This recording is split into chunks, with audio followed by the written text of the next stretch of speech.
ফটোগ্রাফিংয়ের এ ধরনের লোগো আমরা কিভাবে অনায়াসে আমাদের ফোনটি ব্যবহার করে তৈরি করে নিতে পারি সেটাই মূলত আজকে আমি আপনাদেরকে দেখাবো। হ্যালো অ্যান্ড ওয়েলকাম, আমি হাবিবুর রহমান ডিজিটাল হেল্পের পক্ষ থেকে সবাইকে জানাই স্বাগত। আমাদের অ্যান্ড্রয়েড ফোনটি আমরা ওপেন করার পরে আমরা সম্পূর্ণ কাজটি পিকচারল্যাবে সাহায্য করব।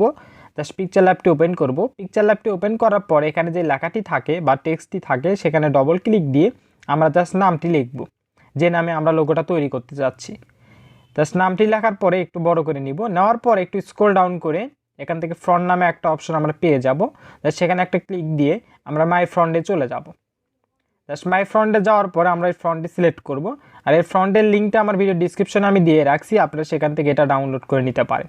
আর পিকচারল্যাবে কীভাবে ফ্রন্ট অ্যাড দিতে হয় সম্পর্কে একটা টিউটোরিয়াল আছে আমার, আপনারা চাইলে সেটাও দেখে নিতে পারেন। জাস্ট প্লাস আইকনে ক্লিক দিয়ে আমরা গ্যালারিতে যাব। গ্যালারিতে গিয়ে যে এই পিএনজিটা আমরা ব্যবহার করব সেটা জাস্ট সিলেক্ট করব। এই পিএনজি লিঙ্কটা আমার ভিডিও ডিসক্রিপশনে আমি দিয়ে রাখছি, আপনারা জাস্ট সেখান থেকে ডাউনলোড করে নিতে পারেন।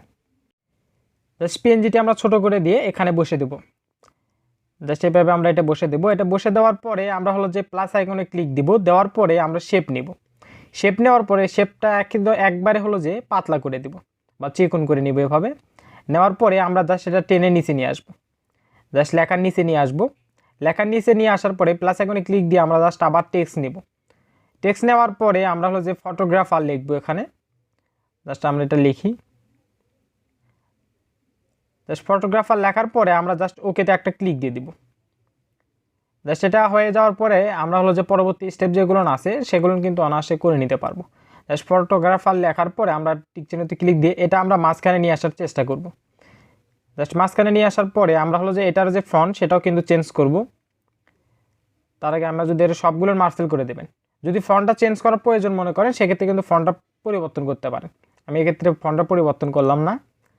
সবগুলো একত্রিত করে নেওয়ার পরে আমরা জাস্ট এখন এখানে রাখার পরে আমি যদি একটু ছোট করে নিই তাহলে কিন্তু এটা আমরা যে কোনো ফটোতে ব্যবহার করতে পারবো। আর এটা কালারটা যদি চেঞ্জ করতে চান সেক্ষেত্রে এটা সিলেক্ট থাকা অবস্থায় কালার অপশনে গিয়ে জাস্ট ইনেবল করে দেবেন। ইনেবল করে দেওয়ার পরে আপনার যে কালারটি ভালো লাগে আপনি কিন্তু সেই কালারটি এখান থেকে ব্যবহার করতে পারেন। আর এটা প্রফেশনালি সেভ দেওয়ার জন্য করে জাস্ট আমাদেরকে এই বাটনে একটা ক্লিক দিতে হবে বা এই অপশনে একটা ক্লিক দিবেন। দেওয়ার পরে জাস্ট এখানে একটা ক্লিক দেওয়ার পরে এটা আমরা সেভ দেবো। সেভ দেওয়ার পরে কিন্তু যে কোনো জায়গায় এটা আমরা প্রফেশনালি ব্যবহার করতে পারবো।